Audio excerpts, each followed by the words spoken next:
നമസ്കാരം. കാനഡയിലേക്ക് പഠനത്തിനായോ ജോലിക്കായോ പോകാൻ ആഗ്രഹിക്കുന്നവരാണോ നിങ്ങൾ?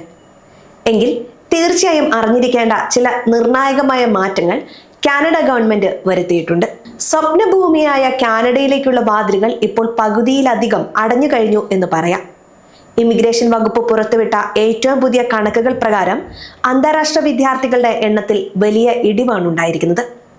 കണക്കുകൾ പരിശോധിച്ചാൽ നമുക്ക് ഞെട്ടിക്കുന്ന വ്യത്യാസം കാണാൻ സാധിക്കും. 2024 ഏകദേശം 2.93 ലക്ഷം പുതിയ വിദ്യാർത്ഥികളാണ് കാനഡയിലേക്ക് എത്തിയത്. എന്നാൽ 2025 എത്തുമ്പോൾ ഇത് വെറും 1.15 ലക്ഷമായി കുറഞ്ഞു.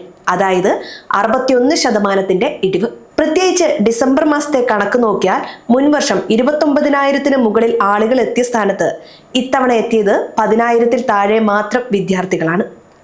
എന്തുകൊണ്ടാണ് കാനഡ പെട്ടെന്ന് ഇത്തരം നിയന്ത്രണങ്ങൾ കൊണ്ടുവന്നെന്ന് നമുക്ക് നോക്കാം. പ്രധാനമായും 3 കാരണങ്ങളാണുള്ളത്. ഒന്നാമത്തേത് കാനഡയിലെ ഭവന പ്രതിസന്ധി. 2, ആശുപത്രികളും ഗതാഗതവും അടക്കമുള്ള അടിസ്ഥാന സൗകര്യങ്ങളിലെ അമിത സമ്മർദ്ദം. 3, വിദ്യാഭ്യാസ മേഖലയിലെ തട്ടിപ്പുകൾ തടയുക. ഇതിനായി കാനഡ ഗവൺമെന്റ് ചില കടുത്ത നടപടികൾ സ്വീകരിച്ചു. സ്റ്റഡി പെർമിറ്റുകൾക്ക് വാർഷിക പരിധി ഏർപ്പെടുത്തി. കാനഡയിൽ ജീവിക്കാൻ ആവശ്യമായ സാമ്പത്തിക രൂപ $10,000 നിന്നും $20,635 വർദ്ധിപ്പിച്ചു. യൂണിവേഴ്സിറ്റികളിൽ നിന്നുള്ള അഡ്മിഷൻ ലെറ്ററുകൾ നിർബന്ധമായും വെരിഫൈ ചെയ്യാനുള്ള സംവിധാനം കൊണ്ടുവന്നു. പഠനത്തിന് ശേഷമുള്ള വർക്ക് പെർമിറ്റ് നിയമങ്ങൾ കർശനമാക്കുകയും ചെയ്തു. കാനഡയിലെ ഏറ്റവും വലിയ സ്റ്റുഡന്റ് കമ്മ്യൂണിറ്റി ഇന്ത്യക്കാരാണ്. 2023 മാത്രം 3.25 ലക്ഷം ഇന്ത്യക്കാർക്കാണ് വിസ ലഭിച്ചത്. എന്നാൽ പുതിയ നിയന്ത്രണങ്ങൾ ഏറ്റവും കൂടുതൽ ബാധിക്കുന്നതും ഇന്ത്യൻ അപേക്ഷകരെ തന്നെയാണെന്നതാണ് വിദ്യാർത്ഥികളുടെ ഉറക്കം കെടുത്തുന്നത്. കോളേജുകൾക്ക് നൽകാവുന്ന അഡ്മിഷൻ ഓഫറുകളുടെ എണ്ണം കുറഞ്ഞതോടെ പ്രവേശനം ലഭിക്കാനും വിസ ലഭിക്കാനും ഇനി കടുത്ത മത്സരം നേരിടേണ്ടി വരുമെന്ന് ചുരുക്കി പറയാം.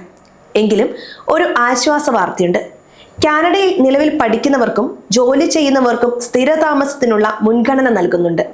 2025 PR ലഭിച്ചവരിൽ പകുതിയോളം പേരും കാനഡയിൽ തന്നെ നേരത്തെ ഉണ്ടായിരുന്നവരാണ്.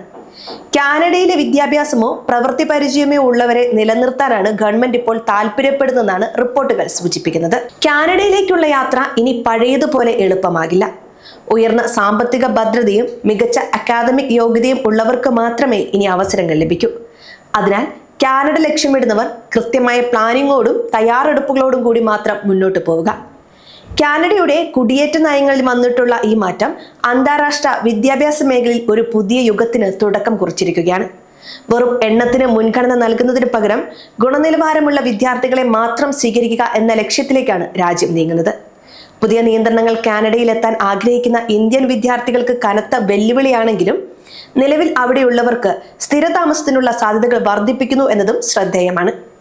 അടിസ്ഥാന സൗകര്യങ്ങളും തൊഴിൽ വിപണിയും മെച്ചപ്പെടുത്താനുള്ള കാനഡയുടെ ഈ നീക്കം ദീർഘകാല അടിസ്ഥാനത്തിൽ കുടിയേറ്റക്കാർക്കും ഗുണകരമാകും.